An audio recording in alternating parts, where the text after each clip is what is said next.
3D learning. Gold is the topic. This is video 9 out of 10. And we will focus on facts and practicing if-then cycle. The end goal is to answer the question, how can we balance the responsibility of desire with reasonable decisions and prices? The gold rush of the Yukon in the 1800s. Debate is about connections. To make the argument, you should understand the connections. Everything should be connected to each other. My argument should be focused on your argument. They should be connected. So how do we connect them in these different pieces?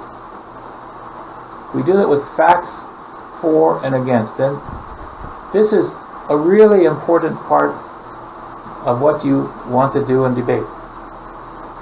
When you fill this out very quickly, for and against, you have a quick reference sheet. In English we say a cheat sheet.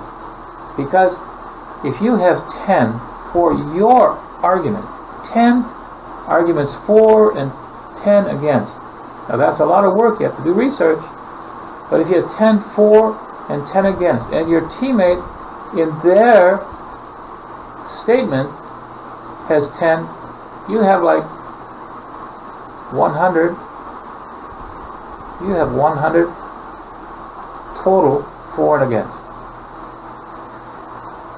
Now when your opposition brings up ideas, that should be enough to almost have every idea, so you can be confident in your presentation.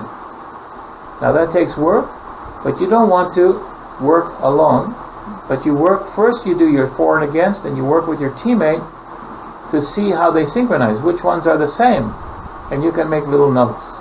But you can bring this sheet to your debate as part of your support. You don't have to have, lots of papers, because lots of papers, oh my, it's too confusing. But when your opposition is challenging your team, you can find quickly if it fits your argument or not. Or maybe it fits your friend's argument. That's always possible. Now there are at least 10 in the book, and if you try to get 5, that's great. Get 10 for each. That is, more than enough. And it will really strengthen your position because you know your arguments. It's not easy, but you have all that information from before. You have all that discussion from before. Now, if you took notes, did I say notes in the beginning? You should take notes. You take all those notes and you put them here in very precise idea, for and against. Very simple. It's not hard. It is a challenge. But because you already have support, because you've already talked about for and against, you should have all these easy, and maybe you don't have 10, but you can search and create 10, or you can talk to your teammates and create 10. But the more you have, the better you are prepared for your debate, because this is like a little cheat sheet, and any opposing views, if you've done your homework, will fit into these, and you can, if you are the against team, you know what the for team is. It's very easy. Doesn't matter which side of the argument you are on. You have the information. Arguments don't work well in reverse. Once you speak it, you have to move forward. You can't, I didn't really mean that. No. Speak what you mean the first time. That's why we do this review, and what you say, and you make statements, precise statements, not vague statements, because if you have to go back and say, I didn't mean that, then you didn't speak well. So you have to learn to speak better for the debate, or it's going to be hard to win.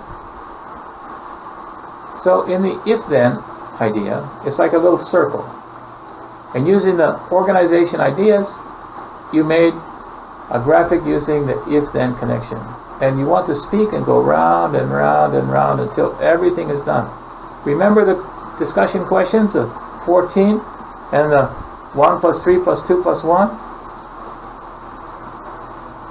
If-then is very similar to them, except it's very short. And you do the facts for and against, so you say, if this is true, then that is not true. If that is not true, then this is true. And so we go back and around, very simple ideas, but following all your facts that you just put in that first graphic in this video. Confusion and stress come from not being able to finish the then in the sequence. If this is true, then...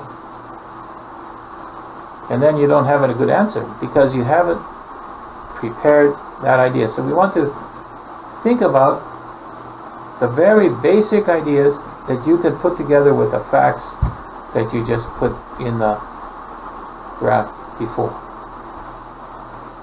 Many points can be made, but most are not relevant to the statement. Now that's the hard part, is everybody can have an opinion. But what fits your argument? Remember, you have 5 arguments because your team, or 4 arguments, whatever number your team is.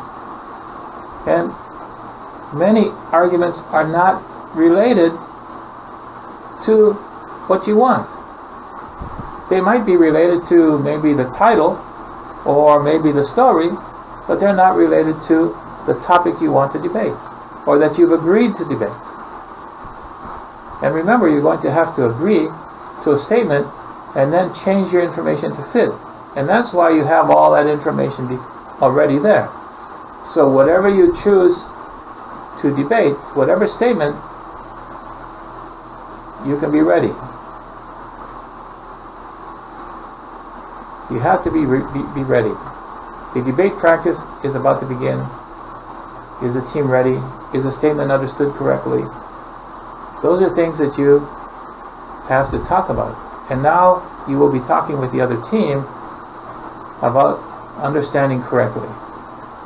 What side issues are there which are not connected but may be brought up? So now you want to look at maybe some side ideas which sound good, but they are not related to your argument. And you want to say, that is not related to this argument. We want to talk about this, and you have to be the strong person. So that's why this little circle. You put your statement in the beginning, in the middle, and then you say, if this is true, then that is not true. If this statement is true, then this is not true. And add your statement. Add your ideas. Add your support. If what this person says is true, then this cannot be true.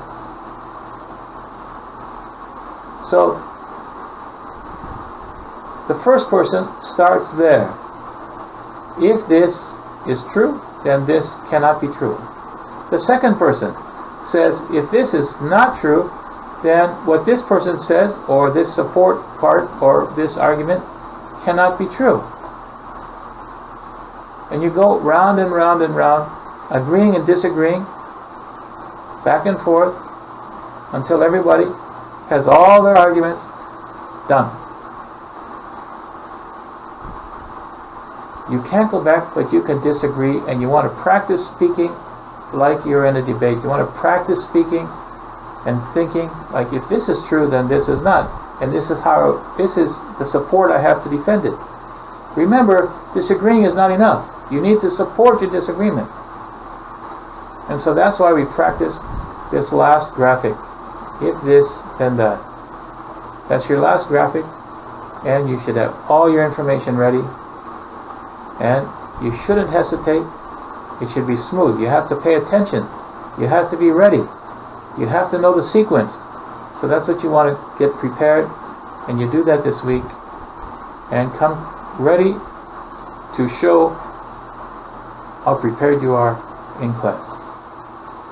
Video 10 is just closing arguments and a little bit of checking information. So we'll see you then, and I know you're going to win.